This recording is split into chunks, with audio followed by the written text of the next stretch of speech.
Eu sou a Natália, tenho 24 anos e sou do Rio de Janeiro, da Baixada Fluminense. Eu comecei gostando muito de jogos e por eu gostar tanto de jogo, eu queria fazer o meu, só que eu não sabia como, não sabia tipo que ferramenta usar. Eu jogava bastante videogame e tal. E quando eu tive a oportunidade, eu arrastei minha mãe e falei: "Mãe, ele tem um curso de informática, vamos, me coloca lá que eu quero tentar", porque eu achava que assim eu ia conseguir fazer um jogo. E minha mãe fez um esforço, meu pai também, e me colocaram no cursinho de informática. E aí eu fiquei aprendendo o pacote Office e essas coisas. Aí, como eu comentei antes, a gente foi muito rápido, porque eu tava aprendendo muita coisa nova. Eu falei: "Não, isso aqui eu quero dominar, então eu vou fazer o meu melhor, vou terminar logo". Aí quando terminou, tinha curso ainda para fazer, tipo de tempo, mas não tinha mais matéria. Aí meu professor falou que eu poderia escolher um tópico que ele botou lá no quadro branco. E tinha lá, eu não lembro quais eram os outros, eu só lembro que tinha HTML, e eu olhei aquela sigla e eu falei: "Vamos tentar esse daí". E aí eu comecei a ver um monte de tag, comecei a ver como é que funcionavam os links, as âncoras, fazia botão, fazia aquelas tags antigas que nem existem mais, que ficava passando na tela de um lado pro outro igual anúncio. E eu me divertia muito fazendo aquilo ali. Eu tentava até ensinar pra minha irmã, que não fazia muito sentido, porque ela era, tipo, criança de 5 anos. Eu falava: vem cá, vem aprender comigo". E a gente ficava lá brincando. Mas aí eu parei um pouco de fazer porque eu não tinha computador em casa. Então, quando eu fui ter o computador, eu meio que já não estava mais na vibe de brincar de HTML. Fui fazer outras coisas, jogar, estudar, jogar bola. E depois, já na graduação, que eu não curtia tanto, porque eu achava que ia ver HTML e ciência da computação não tinha nada de HTML. Aí eu fui buscar estágio, mas antes de buscar estágio eu comecei a ouvir podcast, ouvia o Hipster na volta para casa, que era longa, uma caminhada de meia hora, mais 1h30 de ônibus. E aí eu via o Paulo falando sempre, tipo, várias coisas que eu nem sabia que existia. Eu sabia coisas tipo, eu sei que existe Java, PHP e C.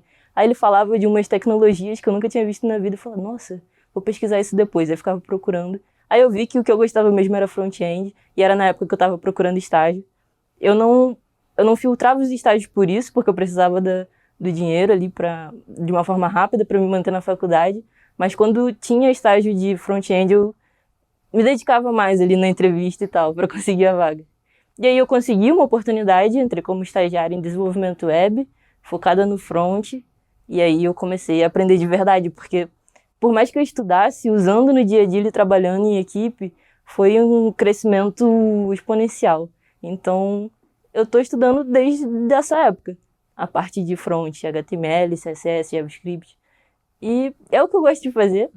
Apesar de gostar mais ainda de criar conteúdo, eu gosto muito do front-end. E acho que é isso, eu estou na empresa até hoje, trabalhando ainda com front, apesar de estar full stack, o meu foco é ainda no front. Eu ainda sinto que não está acontecendo, ainda não caiu a ficha de que eu estou aqui no estúdio, que eu vejo nos vídeos, que eu vejo nas versões em vídeo do podcast. Não acredito ainda que eu vi o Paulo, o Gabs, a galera toda que eu converso no Discord. Nossa, pra mim é surreal ver o prédio da Lura, que eu sempre vejo no LinkedIn a galera postando foto. Ah, comecei meu primeiro dia na Lura, e vem tirar fotinho ali no letreiro e ver aquilo ali de perto, tipo, saber que é de verdade, que não é só um JPEG. Nossa, é uma sensação muito... Eu não sei nem explicar, é inexplicável. Se eu voltasse no tempo e visse ela lá andando e ouvindo o podcast, eu ia doer muito, mas eu só ia olhar de longe e deixar ela errar tudo que ela errou, porque senão eu não teria chegado onde eu cheguei. E apesar de poder economizar bastante tempo, se eu fosse me dar uma dica, passar por cada pedacinho ali no tempo certo foi muito importante. Não teria uma dica que fosse de fato ajudar. Eu ia mais atrapalhar a minha versão do passado do que ajudar. Eu acho que se envolver em comunidades, mesmo que você esteja ali com medo, com vergonha de interagir com a galera, eu acho que entrar em comunidades potencializa tudo que a gente pode fazer.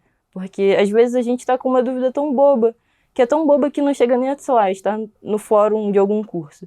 Mas aí você comentando ali com a pessoa, ele fala assim: "Ah, você esqueceu uma vírgula aqui". E isso, tipo, te salva horas que você ia perder.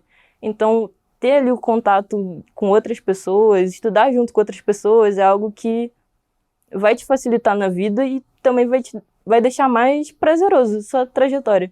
Porque você vai fazer amigos, você vai fazer networking, você vai acabar indo em meetups, em palestras, você vai conhecer uma galera incrível que você talvez não conheceria se você ficasse lá sentado no seu cantinho sozinho estudando. Então, se envolver em comunidade é algo que eu aconselharia para todo mundo que está iniciando agora. Porque acho que por ser tão correria, a gente está aprendendo as tecnologias, está ali tendo a experiência, buscando a primeira oportunidade, a gente não olha para o que a gente pegou de uma forma até, assim, não sei nem como dizer, mas as coisas que a gente pegou de graça e de um jeito acessível. Por exemplo, a gente assiste muito vídeo no YouTube, que é gratuito. Mas, tipo, se não tivesse aquele vídeo ali, talvez você não estivesse onde você está agora. Porque é um tutorial ali que salvou sua vida no momento em que você não sabia mais o que fazer, estava desesperado. Então, conseguir devolver isso para a comunidade, criando coisas novas, inspirando as pessoas, é algo que eu sinto que é o certo se fazer. Porque eu não quero só consumir, eu quero construir mais coisas para a galera que está vindo lá no futuro, ou a galera que ainda nem nasceu um dia, olhar e falar, é assim que faz um CSS, é assim que eu centralizo uma div, é assim que eu comito meu primeiro código no GitHub.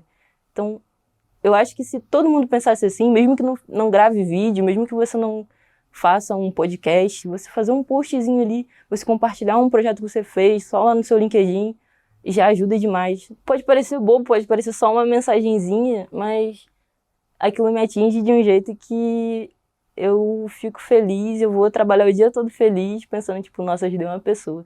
Eu chego até a comentar com a minha mãe sempre que eu ajudo alguém de forma mais impactante, quando alguém vem falar diretamente comigo. Aí eu falo, mãe, ajudei uma pessoa. Ela, nossa, que legal, tipo, no começo. Aí agora eu falo, mãe, ajudei uma pessoa. Ela, mais um? Tá bom.